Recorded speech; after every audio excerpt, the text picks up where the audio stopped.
Hello विद्यार्थियों, आज पुनः स्वागत है आप सबका। हम लोग आज पल्लवन और संक्षिप्तीकरण के बारे में पढ़ेंगे, क्योंकि पल्लवन और संक्षिप्तीकरण के लिए हमारे कुछ विद्यार्थियों ने मांग की थी। वैसे हमने संक्षिप्त रूप से पहले आपको ऑनलाइन पढ़ाया था, क्लास में तो विस्तृत रूप से पढ़ाया ही था, तो वो आज हम आपको बताएंगे। पल्लवन का अर्थ होता है विस्तृत करना और संक्षेपण का अर्थ होता है संक्षिप्त रूप से लिखना। पल्लवन में कोई सूक्ति आदि दे देते हैं एक, और उसकी व्याख्या करनी होती है, विस्तृत रूप से लिखना होता है। पल्लवन माने पल्लवित होना, विस्तृत होना। और संक्षेपीकरण में होता है संक्षेपण जिसको बोलते हैं। इसमें एक अवतरण दे देते हैं एग्जाम में, पेपर में, और उस अवतरण को विद्यार्थी जो हैं उनको ढंग से पढ़ना होता है। पढ़ के उनको रेखांकित कर लो, जो मेन पॉइंट है, क्योंकि संक्षिप्त करना है। मेन पॉइंट उनको रेखांकित कर लो। रेखांकित करने के पश्चात उसको देखो कि तुम्हारा वो सारा भाव जो है, जो लेखक ने दिया है, उसमें आ रहे हैं कि नहीं, वो देख के। और कहीं पे ऐसा लगता है जैसे मुहावरे का प्रयोग कर सकते हो। मुहावरा जो है संक्षेप में तो होता है, या अनेक शब्दों की जगह एक शब्द का प्रयोग कर सकते हो। इस तरह से संक्षिप्त किया जाता है। उसको रेखांकित करके उसको ढंग से पढ़ो। पढ़ने के बाद में फिर उसको आप अपनी कॉपी में लिखो। इसमें कम से कम, मतलब जैसे आपका मान लिया 90 शब्दों का है, 90 शब्दों का, तो उसके 30 शब्द इतना छोटा करना है, मतलब 1/3। एक पेज है तो उसका 1/3 पेज कर दो। इस तरह से आपको लगभग करना है। गिनती अगर समय है तो कर लो, नहीं तो अंदाज से 1/3 कर दो। टीचर भी गिनती नहीं करता है, ऐसे कभी करे बात अलग है, नहीं इतना समय नहीं होता कि गिनती करे। एक अंदाज से पता होना चाहिए कि ये 1/3 है, और भाव पूरा हो जाए। जो शीर्षक दिया है, जो अवतरण दिया है, उसका भाव जो है उसमें आने चाहिए। तो ये होता है संक्षेपण।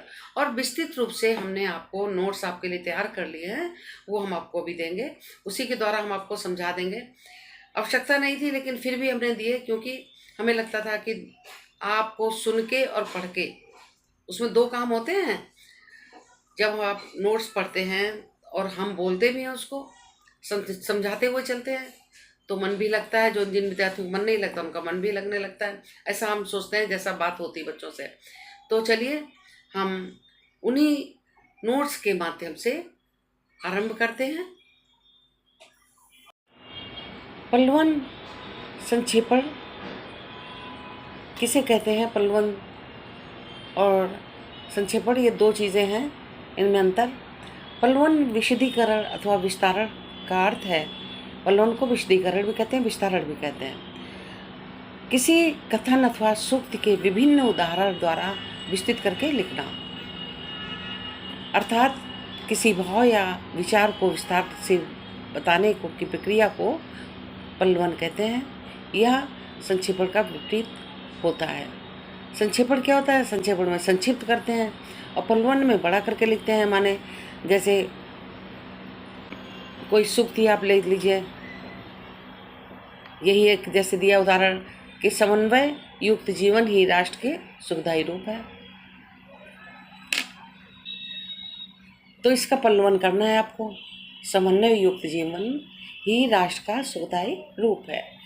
समन्वय माने क्या हुआ? विभिन्न क्रियाओं में सामंजस्य और तालमेल स्थापित करना समन्वय कहलाता है। तो समन्वय नियंत्रण को नियमित एवं प्रभावपूर्ण बनाने का कार्य करता है। नियंत्रण उद्देश्यों एवं साधनों और उत्पादन एवं प्रयासों में संतुलन बनाए रखता है। संतुलन का यह कार्य समन्वय द्वारा ही होता है। फिर से देखिए, समन्वय युक्त जीवन ही राष्ट्र का सुखदायी रूप है। इसका आपको पल्लवन करना है। अब समन्वय नियंत्रण को नियमित एवं प्रभावपूर्ण बनाने का कार्य करता है। नियंत्रण, उद्देश्यों एवं साधनों को उत्पादन एवं प्रयासों में संतुलन बनाए रखता है। संतुलन का यह कार्य समन्वय द्वारा ही होता है।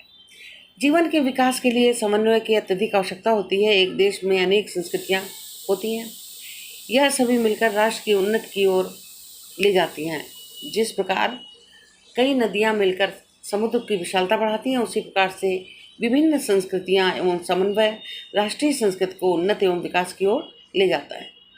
समन्वय के द्वारा ही राष्ट्र को सुखी और संपन्न बनाया जा सकता है। तो ये आपका पलवन हो गया, माने व्याख्या, एक तरह से कह लीजिए, सूक्ति की व्याख्या विस्तृत करके लिखना।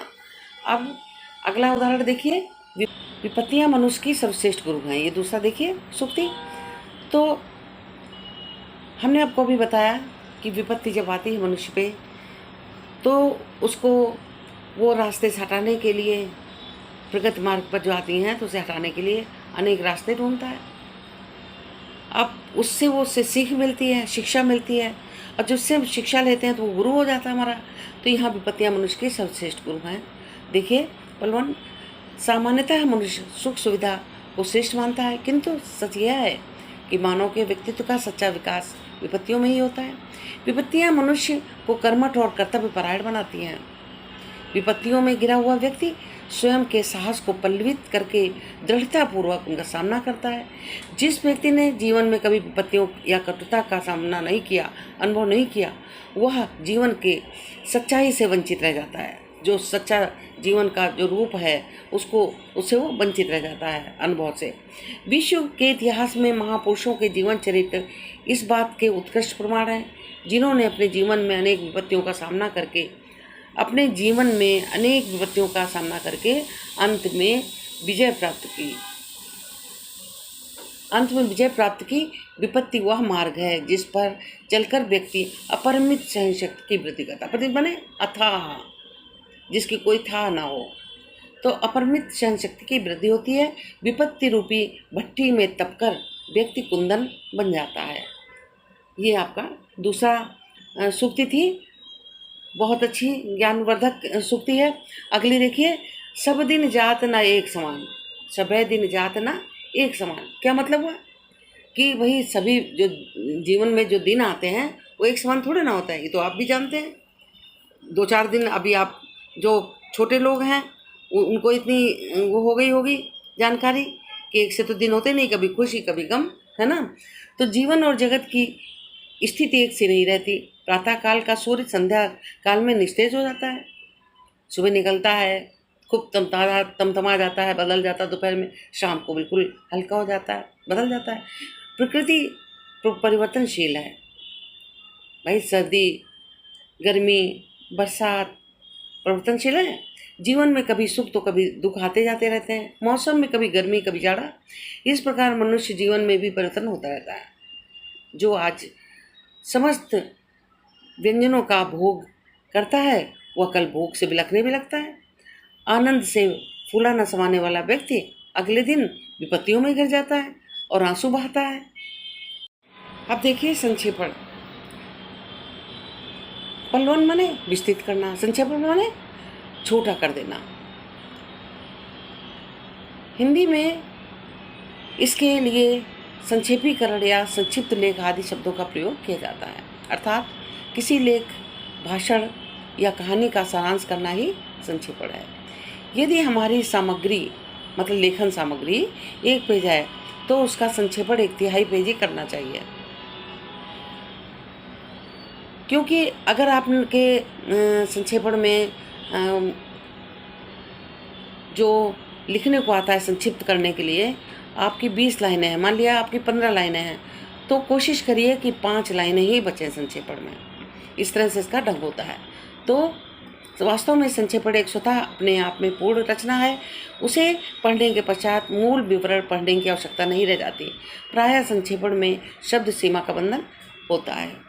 ये हम आपको बोल के भी समझा सकते थे, लेकिन इसके नोट्स देना आवश्यक इसलिए हो गया कि विद्यार्थियों की मांग होती है। आगे देखिए, संक्षेपण करने की विधि। संक्षेपण जो है हमने बताया कि पैराग्राफ आपका एक है अगर एक पेज है तो उसका 1/3 रह जाए, ऐसे संक्षिप्त करना। या आपकी 15 लाइनें हैं तो आपकी कितनी रह जाएंगी, 5 लाइनें लगभग, 5 हो सकती हैं, 5.5 हो सकती हैं, बहुत नहीं, लेकिन 1/3। ऐसी एक मान लिया 20 है तो आपकी 7 लाइनें 8 लाइनें बचें, लगभग 1/3 ही होना चाहिए। फिर संक्षेपण करने की विधि कैसे आप करेंगे संक्षिप्त।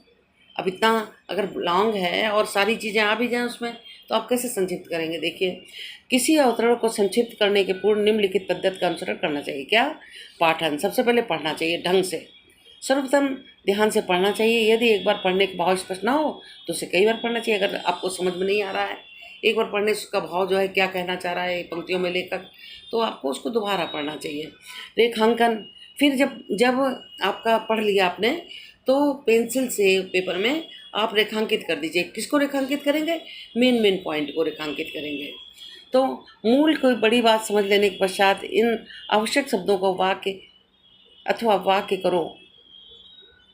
वाक्यों को होना चाहिए, यहाँ पर वाक्यों को रेखांकित कर देना चाहिए जो विशेष रूप से महत्वपूर्ण है। जो हमने आपको समझाया वही लिखा है, और जिनको संक्षेपण में शामिल करना, विचारों को शामिल कर लेना चाहिए। जिनको आपने लिखना है वो विचारों में शामिल कर लो या अंडरलाइन कर दो, विचारों में तो शामिल हो जाएंगे ना। तब संशोधन करना चाहिए, अति आवश्यक है। अब जब आपने कर लिया तो ये गलत लिखा प्रसाद नहीं होना चाहिए, तब यहाँ पर इसको संशोधित करो। संशोधित माने उसको पढ़ के जो गलत हो, जो अधिक है उसे हटा दो, और जो नहीं रखना है उसे रखो, तो ये संशोधित हो जाए। तो पहले पेपर में ही कर लेना चाहिए, उसके बाद में आप उस पर अपनी कॉपी पर लिखिए, तब आपका सही आएगा। फिर रेखांकन करने के बाद हमने बता दिया कि उसको पढ़ लिया, पाठन कर लिया, पाठन करने के बाद उसको रेखांकित किया। जो मेन पॉइंट हैं उन पंक्तियाँ उनको रेखांकित कर लेना चाहिए। अब शॉर्ट में भी लिख सकते हो अगर समय नहीं है तो। प्रथम आलेख, तीसरा पद प्रथम आलेख। रेखांकन करने के पश्चात रेखांकन किया, रेखांकन करने के पश्चात में वाक्यों और पदों के आधार मूल की रूपरेखा तैयार कर लेनी चाहिए। उसमें उन समस्त भावों और विचारों को शामिल करना चाहिए, तब संशोधन करना चाहिए। मतलब सब कर लिया आपने, करने के बाद संशोधन माने एक बार पढ़ो उसको, देखो सही है कि नहीं है। उसके बाद में सुसंबद्धता, ये लिखना जो है शब्दों में कोई ज़रूरी नहीं है। आप जो सुन रहे हैं और जो समझ रहे हैं, मेन चीज़ है वो अपने वाक्यों में लिखिए। सुसंबद्धता रटने की आवश्यकता नहीं है, ठीक है। ये चौथा एक पॉइंट क्या है? सुसंबद्धता। व्याकरण संबंधी अशुद्ध रह गई हो, जो उसमें अशुद्धि रह जाती कभी कभी, दी होना चाहिए अशुद्धि।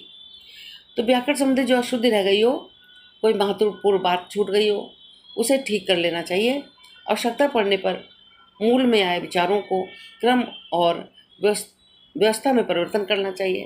व्यवस्था माने लिखने में वही क्रम से ही लिखेंगे।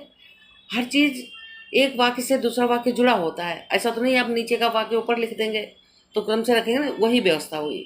जो मतलब व्याकरण के नियम हैं उनके अनुसार लिखने को ही व्यवस्था कहा गया है।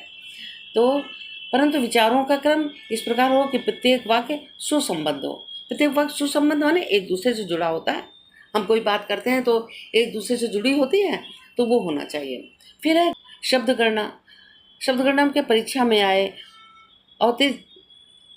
अवतरण ड़ा होगा यहाँ पर, परीक्षा में आए अवतरण के शब्दों को गिन लेना चाहिए। तत्पश्चात मूल अवतरण के 1/3, जो हमने बताया था कि 1/3 संख्या अधिक नहीं होनी चाहिए।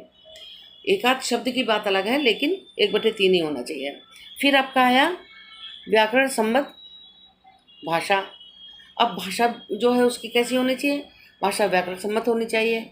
यदि शब्द, वाक्य विन्यास, समास, संधि आदि व्याकरण संबंधी अशुद्धि रह गई है तो उसे ठीक करना चाहिए। ऐसा नहीं कि कोई भी समास प्रयोग कर लो, कोई भी लोकोक्ति या मुहावरे का प्रयोग कर दो, कहने का मतलब ये है, तो वो सही ढंग से प्रयोग करना चाहिए।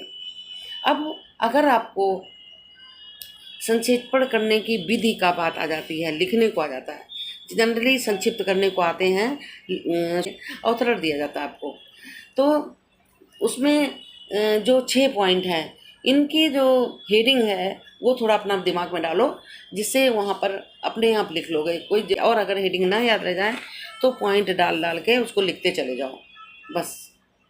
कि मतलब जैसे मैंने बताया कि पहले पाठन करना है, फिर रेखांकित करना है, तो बारी बारी से। अब अगला देखिए, संक्षेपण एवं पल्लवन की उपयोगिता एवं अंतर। हमारे दैनिक जीवन में संक्षेपण का जितना महत्व है उतना पल्लवन का नहीं है। संक्षेपण का व्यावसायिक और प्रशासनिक क्षेत्र में अपना महत्वपूर्ण स्थान है। आज के बड़े बड़े उद्योगपति हैं, व्यवसाय करने वाले हैं, उच्च अधिकारियों के पास इतना समय नहीं है कि वह लंबे और समय तक लंबे लंबे पत्र पढ़ें।